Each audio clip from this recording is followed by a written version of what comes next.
We have in studio Dr. Moses Oketch of Africa Population and Health Research Center. Thank you for coming to studio. Thank you very much. So what exactly is informal education?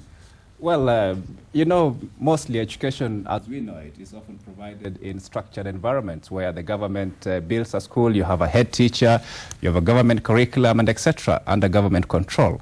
Informal education actually is the education where the government doesn't really control and know what's going on, but they do offer a curriculum that is similar to what is offered in what we know as normal schools. I don't understand. It does offer a curriculum but doesn't know what's going on. So what exactly is the setup?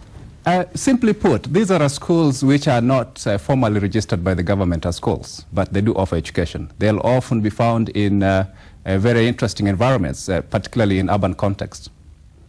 So the teachers come from?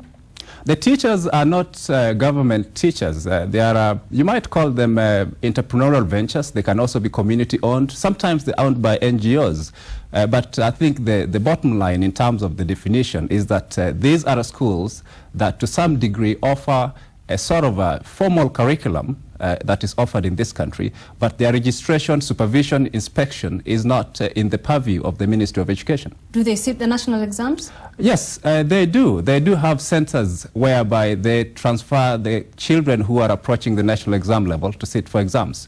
So they do transfer them to formal schools? Sort of formal schools, yes. Okay. They register them for the exams in the formal school. Say, for example, KCP. So you can find a school in, let's say, informal settlement. That is the preferred word for slums, for example. And they will be in this kind of schools. And within these schools, they are not registered by the Ministry of Education, and therefore they don't sit for the KCP. But when they approach the KCP time, they'll transfer their kids to schools where they have registered them to sit, which they call examination centers. Okay. Yeah. So is it only at primary level, or how far does it go, this informal education? It is at primary level predominantly so far. Yeah, we haven't seen it at secondary school level. What are the factors that lead to informal education? Well, in academic circles, you could call it excess demand, a situation where the supply does not meet the demand of people in terms of education. But in other instances, it can also be what is called differentiated demand, where people don't feel that the formal education system meets their needs. For example, because of religious issues, some people might feel we want to take our kids to certain schools.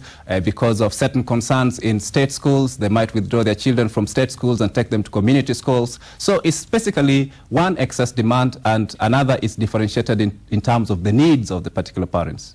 But why is it that if we have free education, then we'd have other children going to informal schools? That is the conundrum. That is the conundrum. That is what at APHRC, African Population and Health Research Center, we are trying to unravel. And just about on the 13th and the 14th, we had a national conference which involved a number of stakeholders, including the Minister of Education, Permanent Secretary, and we are trying to debate and discuss these issues so that we can bring to limelight a number of kids, especially in this Nairobi, who are attending this informal schools. So the issue is, why are these kids attending these informal schools when presumably there's free primary education? And that is the issue we are trying to address. And what we are trying to figure out, or what we are finding, is that it is a situation of excess demand, which means that the government has announced free primary education policy, has said education is now free, but hasn't provided enough schools for these kids, and therefore they have to find other ways of educating themselves. So who would then ordinarily, run these schools? Are they NGO schools? Are they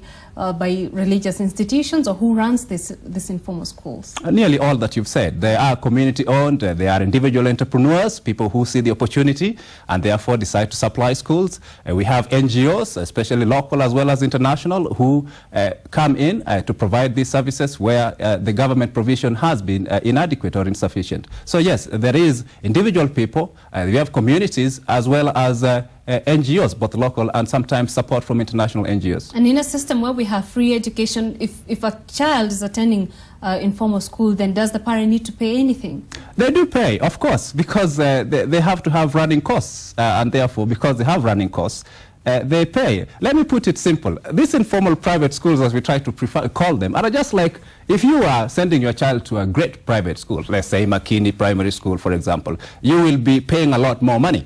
But these informal schools, they pay, from what the research has shown, between 300 to about 500 Kenya shillings. The payment system is often informal. You can pay 50 shillings today. and negotiate with the head teacher there or whoever is running the school, but somehow the learning goes on. So there is a cost involved. What we don't know, I think one of the things we debated is, well, we know one of the main issues is the supply aspect, which means there are fewer schools compared to the number of kids who should go to school, particularly in Viwandani and Korokocho, where APHRC has conducted its research.